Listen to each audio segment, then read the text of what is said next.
Welcome to Discovery and welcome everyone to the return of the Marquee series on the channel.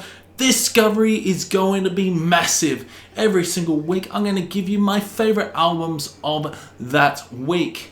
And this also includes positive and negative reviews. We tried the bite-sized album review. Surely it worked at times, but I just felt doing bite-sized album reviews, I just felt that I really missed Discovery and I just wanted to do Discovery again. I know Quest for Metal tried to do Discovery, but he sort of didn't want to do it anymore, so I'm taking the fucker back, and Discovery is back on the Jamie Horsley channel. That's right. So welcome Discovery. We have a few albums to share with you guys, and first of all, I'm going to kick up a German power metal band. It is Orden Ogan and the album Final Days. They released their new album this week, and whoa, this album is very good. If you like progressive power metal with so many different surprises along the way, some really nice guitar work, his vocals are absolutely fucking fantastic. Songs like Heart of the Android, In the Dawn of the AI just have such very catchy choruses. It's very melancholic as well, with so many different layers. There's a lot of layers on this album. Production is absolutely fantastic. What I really do enjoy is featuring of the Brothers of Metal vocalist Everr Eriksson, who is in the song Alone in the Dark, which is a great ballad and a great way to split the album up. From hard and energetic songs such as Inferno, Let the Fire Rain, Interstellar featuring Gus G, we get that ballad Alone in the Dark, which really breaks up the album into two, saying yes, this is also an intense and heavy album, but there are some beautiful parts. The most progressive song of the album will probably Absolution for Our Final Days. I just love the odd time signatures, the really intricate guitar melody, and just the overall tone. Hollow, It Is Over are just such overall really good songs, and It Is Over is a great way to end off the album. Production is pretty good with some searing snare tone along with some really intricate guitar work. Really enjoy the atmosphere on this album. It certainly is telling a big story, definitely talking about the demise of mankind and how machines are maybe taking over. This album really reminded me of something out of like Iconoclast by Symphony X, where it sort of had the same sort of concept. I'm not sure if it is a concept album, but they are certainly talking about technology and how technology may take over mankind. Inferno would probably be one of my favorite songs off the album. It has such an awesome catchy chorus. I just love singing it. In the Dawn of AI is such a fantastic song as well. There's just so many good songs, and it's one of my favorite albums of March 2021. So for Orden Ogan, I will give this a solid 8.5 out of 10. Moving on to a black metal band, a Norwegian black metal band, a one-man black metal band. We're talking about Mork, Katedralen. And this album is very good as well. If you enjoy black metal that is intense, that is visceral, but yet very slow and melancholic, you're gonna really enjoy this. It's got some really interesting intense songs like Dos Marden along with Svaldmard, but there are some melancholic and melodic moments such as Arv and even Der Siste God I Meg. Just so many good songs along with some really interesting vocals. I just really enjoy his harsh aggressive vocals along with his cleaner vocals. His cleaner vocals are fantastic. You've got songs like Lisberen, and you've got one song that is 9 minutes long, and that is absolutely fantastic. I just really enjoy the organ throughout the conclusion of the album, and not to mention how atmospheric this album does get. There are some doom metal elements, especially through the last three songs. There's a good mix of black metal and at times doom metal, and you can tell the guitars become really slow throughout the last three songs off the album.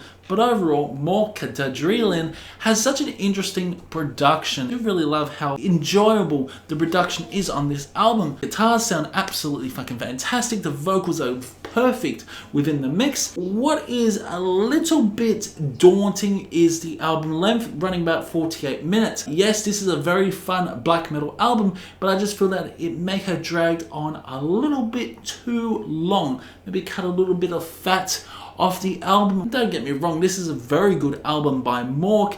It's fun, it's energetic, it's quite uplifting, and certainly is telling a concept. Overall, this album is very good. Maybe this album doesn't have enough substance for it to go for 48 minutes.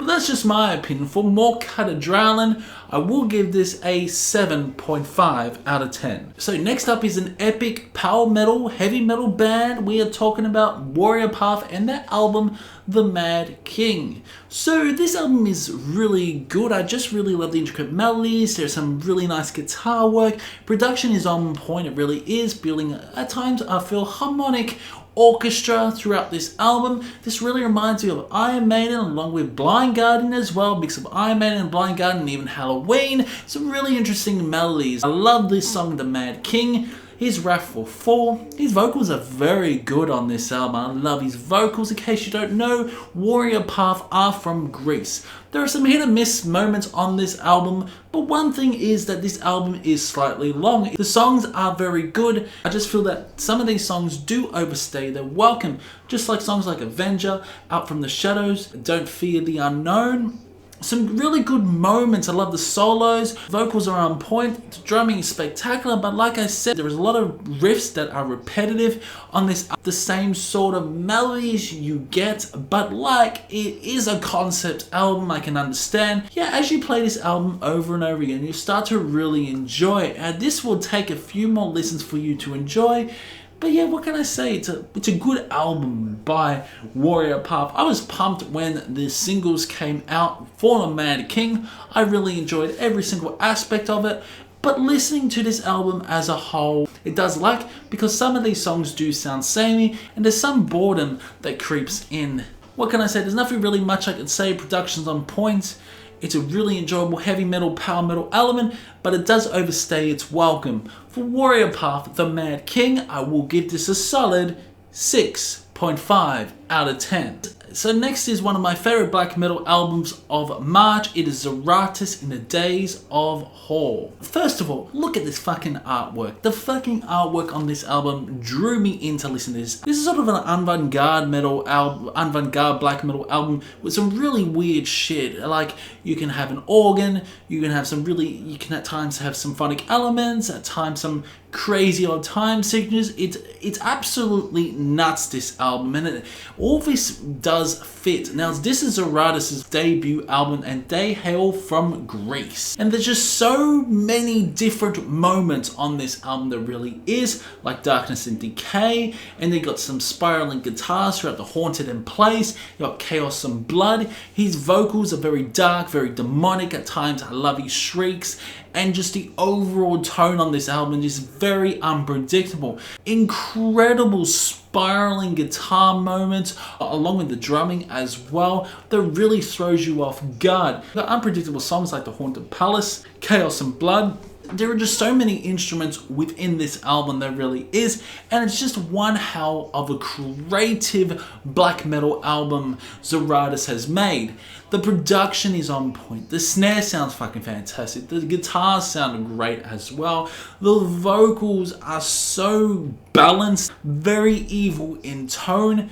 Yeah, Days of Hall is an absolute banger. It really is. And it's one of my favorite March black metal albums. The artwork is so good. This was a painting that was titled Christian Durst, I think. This was by Henry Simrinsky. What this signaled, the artwork, was that this woman was attached to a bull as she was sentenced to death. And the soldiers chased this bull, but the bull became the soldiers' prey. And so the bull died, and also the woman died as she was fucking getting dragged onto the ground. But yeah, it tells a huge story, this album, and I absolutely love it. The Days of Hall by Zaratus gets a solid 9 out of 10. And finally, another black metal album. It's Hænesy and the album Garabontzia. This is a really good album overall. It's very black gaze. It reminds me of Alcest at times. The vocals are incredibly distant throughout the mix. Yeah, it's very hard to hear the vocals on this album, and that is okay because to me it's like more of an instrumental album. It does remind me at times like Blut aus Noid, especially when the vocals are so damn distant within the mix of the album. But yeah, this is a really good black gaze album. It's got some Alcest vibes, it's got some Harakiri for the Sky vibes, and it's also got some Blue House Noise vibes with some really nice intricate guitar melodies. I love the drumming, I love how intense this album gets, and yet the vocals work very well on this, especially when they are so damn distant. Before Hænesy, Garabontzia, I'm going to give this a 8 out of 10. So guys, that's it for Discovery for this week. I hope you did enjoy it. Comment below what you thought about this discovery. Are you happy it's back? Comment below the albums you discovered this week. And if you come this far, make sure you drop a like, subscribe, and hit that notification bell. And I will see you in the next discovery.